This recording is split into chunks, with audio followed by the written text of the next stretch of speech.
If you've been browsing on Steam long enough, I'm sure you've seen some of these sick looking profiles. This video is going to show you how you can exactly do this with your profile and how you can make yourself a custom artwork. And to demonstrate that, we're going to be taking this profile from this to this. This is going to be a full tutorial ranging from start to scratch, so we're going to be doing finding a background, adding a character, animating that character, and then exporting everything and getting it ready for Steam upload. I'm going to have the timestamps up on screen right now for each part of the video if you guys want to just go ahead and skip to the exact part that you're looking for. So let's get started. So the first thing we're going to want to do is find a background. Finding a background is arguably one of the hardest parts of making the artwork. This is going to set the overall vibe for the entire profile and really set yourself up for what you maybe want to be looking for. I have a few videos on my channel that I'm going to go ahead and link in the description that showcases some of my favorite backgrounds, so you guys can feel free to take a look at those. Alternately, what you can do is you can also go to the Steam Community Marketplace and search up here for Zup backgrounds. The Zup games always have pretty good backgrounds in my opinion, so you can go ahead and also look through some of those to give yourself a little bit more options. Don't be discouraged if finding a background takes you a little bit of time. I often spend like an hour looking for the perfect background for my artwork, so it's fully normal. But I promise you, what you are looking for is out there. You just gotta find it. I plan on making a Goku Dragon Ball themed artwork, so I like this background right here. I think it kind of sets the space vibe of what I'm looking for, so I'm gonna go ahead and buy it. Now that I have the background in my inventory, all I have to do is set it as the background for my Steam profile. To do so, I'm gonna go ahead and go to your Steam profile, click on Edit Profile. Let's click Profile Background. And then I'm going to go ahead and click on the background that I just bought. And now I'm going to click Save.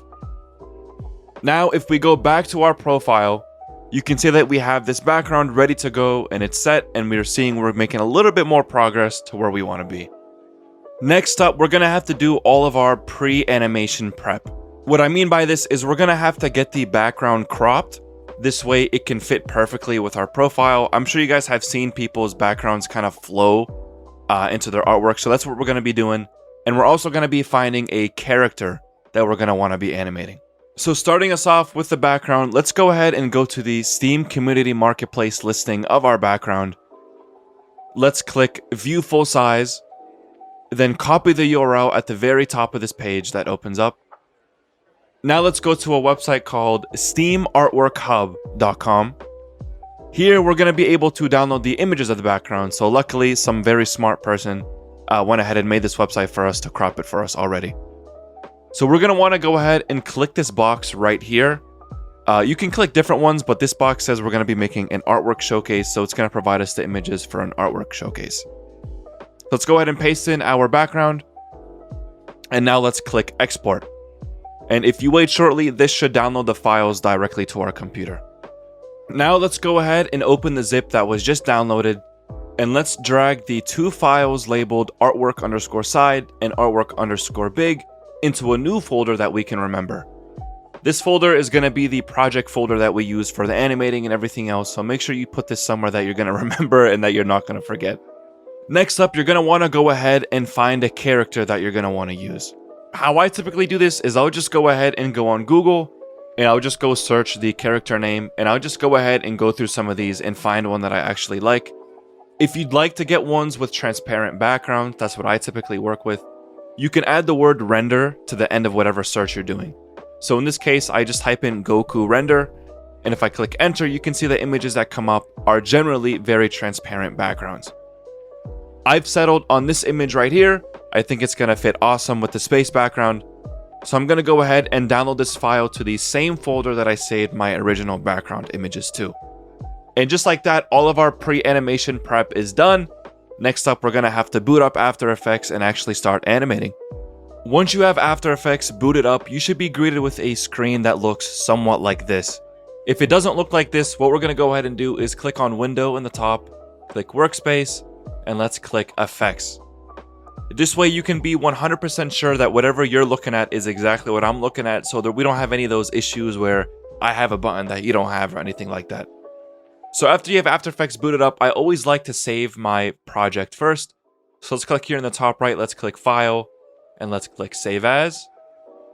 And let's save that. And let's save that in the same project folder that we originally made. So I'm going to call this animation. I'm going to go ahead and save it. Next thing that we're going to want to do is we're going to want to make something called a composition. You can think of a composition in After Effects sort of like a canvas or a painting. It's basically telling it this is the canvas where we're going to be animating on. So I'm going to go ahead to the very top here and I'm going to click composition and then new composition. And we're going to be greeted with a few parameters. For the width, this is going to be the width in pixels of our animation. We're going to always make that 614 pixels. This is the width for artwork showcases on Steam. For the height, you can do whatever you want. I like to keep it at 800 to make it nice and long. And as goes for the frame rate, let's go ahead and change this to 30 to make it 30 FPS. And then let's go ahead and click OK. So you should see automatically that we have now this big black rectangle, and this is going to be where we're going to put everything. So we're off to a great start. Next up, we're going to want to go ahead and drag and drop our backgrounds as well as our image that we originally downloaded. So make sure you go to the folder, navigate to the folder, and then let's drag and drop these three into this panel here on the left. This is called the project panel. And if you don't see the project panel, you may want to click on the top right here. So now we have these files imported into our After Effects composition. And next up, we have to set these files as layers in our composition.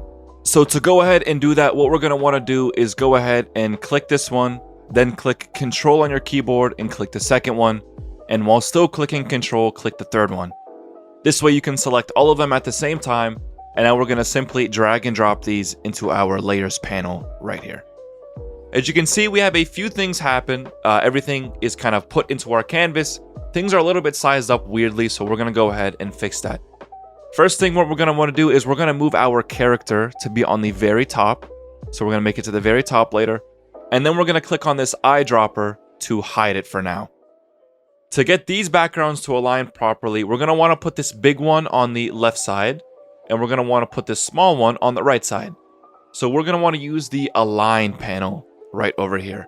And if you guys don't see the Align panel, you may want to click Window and then click on Align for that to come up. So let's go ahead and first click on the Artwork Big file. And let's click on this button to left align this. And let's click on this top button to top align this. And you can see this aligns perfectly. Let's go ahead and do the same thing with our side.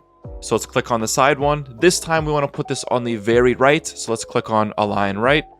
And now let's align top. And there we go. You guys can see we have something that looks pretty much exactly like it would in a regular Steam artwork. Now we can go ahead and click on this eye once again to reveal the character. And you can see he's a little bit too big. So if you guys want to zoom out, you can use the scroller on your mouse. So scroll out a few times and you can click again. And now what we can do is we can click on this corner and click Shift on your keyboard while dragging inwards. And that's going to go ahead and shrink him. So I'm going to put him at a size that I think is going to be best. I think that would be good.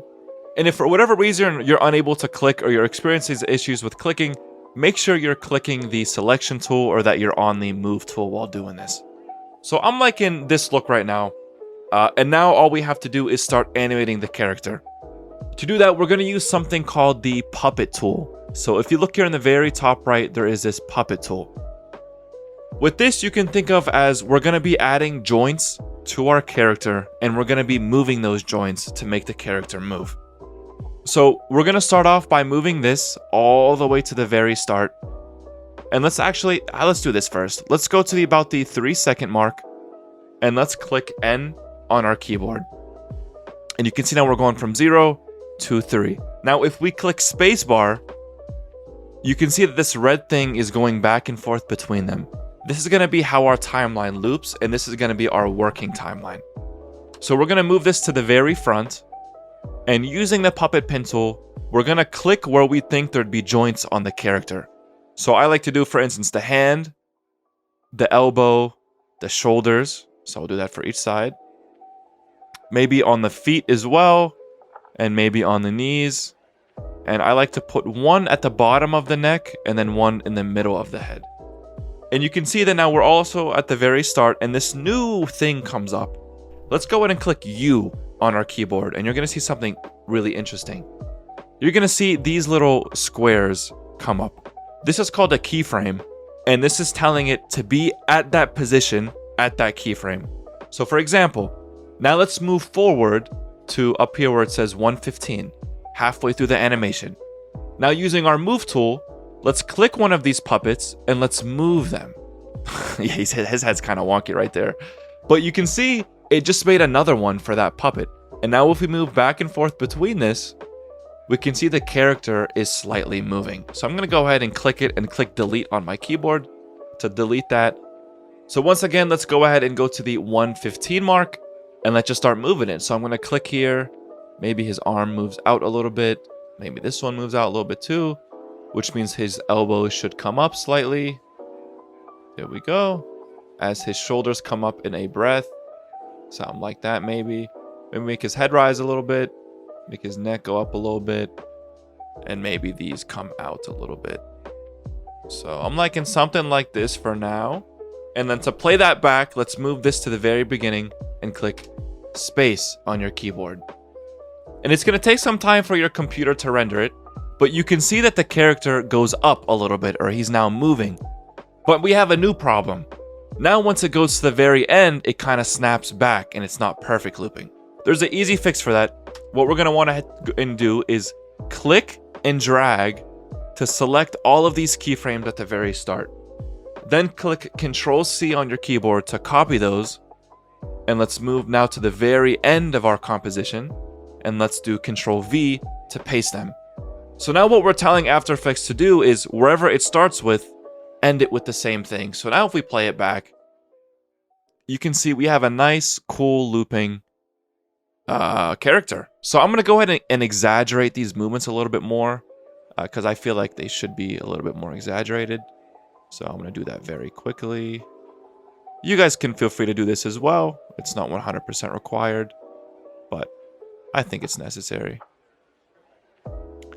Okay, let's see. Let's move these out and let's watch that again. See, it's taking my computer a little bit of time to process this. There we go. Perfect. You can see this is a nice looping animation of this character. Now all that's left to do is go ahead and export this from After Effects to get it ready to Steam.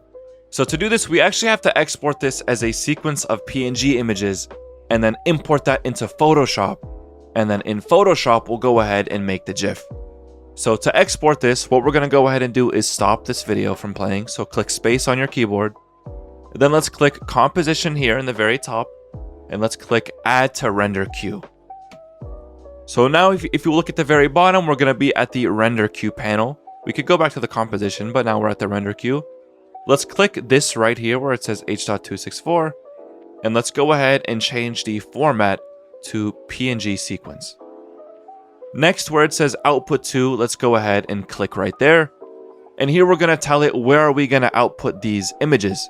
I'm going to go ahead and save this in a new folder called render. So let's go ahead and click save. And now if I go ahead and click render, it's going to take some time, but it's going to go ahead and render everything. And at the very end, you will hear a very satisfying dinging noise, which is going to come in 3, 2. Oh my God, that's nice. That is nice. Next, what you're going to want to go ahead and do is open up Photoshop. And after Photoshop is opened, you're going to be greeted with something like this. So what we're going to want to go ahead and do is click File here in the very top left, and let's click Open. Then let's navigate to our original project folder, and let's go to the folder that we just saved everything in called Render. This is the one we just rendered from After Effects from. And we can see there's now a series of images, aka the original PNG sequence. So let's go ahead and click on this first one here in the very top left, and let's click Image Sequence. Clicking this checkbox right here tells Photoshop to open all the images at the same time. So if we click Open, we're going to be greeted with a new screen where it's now asking us for the frame rate. And if you guys remember at the beginning of the video, we did 30. So let's go ahead and put 30 right here. So now we have all the images in sort of a GIF. And what we're going to have to do is export the left side and the right side each on their own. So let's start with the left side. So let's go out to the very left side toolboxes and let's click on the crop tool. And if you click Alt on your keyboard while scrolling, you can zoom in. And what we're going to want to go ahead and do is click and drag this right to the edge. And you know you did this right if it says 506 pixels as it does right there. Now click enter on your keyboard. And if we alt and zoom out and then use spacebar while moving, we can see we have this left side. To export this, we're going to go ahead and click file at the very top left, export, save for web. And what we're going to have is something come up that looks like this. If you click play, you can see we're now playing the GIF, and make sure you have this looping option set to forever. Now, what's important here is at the very left side that this stays below 5 megabytes. Steam has a 5 megabyte file size upload limit, so if you are over this limit, what you can do is mess with these settings to get it lower or higher. For instance, if I change the colors to 32, we're going to see this go from 2.9 megabytes, let's see where it ends, to 1.5. However, by doing that, we do sacrifice a little bit of quality in the animation. So we can see the difference in 256 versus 32. You can see how much more drawn out the colors are. So I'm liking this, making sure everything's at forever. Make sure this is at GIF as well. And now I'm going to go ahead and click save. And we're going to save this in the same project folder we've been doing everything in. And I'm going to call this one main. And let's click save. It's going to take a minute or two for your computer to go ahead and save this. So let's just go ahead and wait for that. And then when that's done, we now have to do the same thing to the right side. So let's click Ctrl Z on our keyboard to undo the original crop. Let's click on the crop tool. And now let's crop the very other side. And we can zoom in again here. And let's do it all the way till the right side should be 100 pixels. So we can see the number that says 100. So now let's click enter on our keyboard. Let's zoom out and let's do file, export, save for web. And now it's going to be the same exact process over again. Don't mess with any of the settings this time because we already did it the first time. Now let's click save. And let's call this one right. And now all that's left to do is upload this artwork to your Steam profile. To do this, you must be at least level 10 on Steam. And if you are not level 10, you can go ahead to the description and level up using my website. SteamLevelUp.com. You can level up fast and cheap, quick and easy. SteamLevelUp.com. Click the link in the description. Level your profile to level 10 and above. Come on, man. You know you want to do it. Support a creator. Support me. SteamLevelUp.com. And you also got to be uploading from a browser such as Google Chrome, because there's a little special hack that we have to do to make sure it uploads correctly. So once you're at your profile, let's click on artwork. Let's click upload artwork. Let's click not game specific. Give your artwork a title. I'm just going to call it main. It says choose the file, so let's choose the file that we just saved. And now we're going to also choose the main GIF that we have. Description. Let me see. By Steam levels. SteamLevelUp.com. You have to click I certify that I created this work. And now this is the important part. Let's right click on the screen. Let's click inspect. We got to click console. I do also want to give a quick shout out to my website, steamartwork.com. If you guys want a little bit more of a professionally made artwork, you can check out some of my works here. I have everything for pretty cheap, and you can go ahead and choose any of the ones that you like and get the name replaced. So for instance, let's say you like this Harley Quinn one right here. You can go ahead for checkout, you can just type in your name. And if you'd like to change the background, we have a spot where you can put a background link. And after you go ahead and purchase, I'll go ahead and send you the updated files with the name replaced within 24 hours. This is just a neat way for you guys if you want to give back to me for all the tutorials and things that I've been putting out. So I really appreciate it if you guys could check this out. Once again, it's going to be steamartwork.com. I'll have that linked down below in the description here in the top right. And you're going to have to paste in this code. I'm going to have this code down below in this description, but you'll have to paste this in and click enter. If for whatever reason it's not letting you paste or giving you a warning, don't worry, you can still do it. But you may need to type allow pasting first and then type that one. It just depends on your browser and depends on what it's asking for. Once that's done, let's go ahead and do save and continue. And let's give that a minute. Now we have to go ahead and do the same thing for the other artwork. So now let's do that. Let's click artwork. Upload artwork's going to be a little bit hidden this time. Then we'll do not game specific. I certify that I created. Give your artwork a title. Call it right. Let's choose the right side. Once again, right click inspect. Go to console. Paste in the code. type enter. You should get a 1 as the feedback. Scroll down, I certify, save and continue. Now, if we go back to our profile, let's click Edit Profile. Let's click Featured Showcase. Change this bad boy to Artwork Showcase. For this first one, let's select this first little black line. This is actually the first artwork that we uploaded. And for the second one, we'll do this one. Let's click Save. And if we go back to our profile, you can see that our artwork is perfectly set up. It's perfectly scaled. Everything fits perfect and it's looping. And we got a nice, beautiful GIF. Also, feel free to check out my partner's website, steampoints.com. He offers a service where you can get some Steam points for your profile for pretty cheap, with some pretty hefty discounts. So normally it's $1 per 100 points if you buy games from Steam. But if you get them from this website, you can get them for a lot cheaper. So I'll also have them linked down below in the description. That's going to be steampoints.com. Make sure you guys go ahead and check them out. That's going to go ahead and wrap up this video. Thank you guys so much for watching. If you did enjoy the video, please feel free to leave a like and subscribe to the channel. It really does help me out. That's all I had for you guys today, so I'll see you on the next one.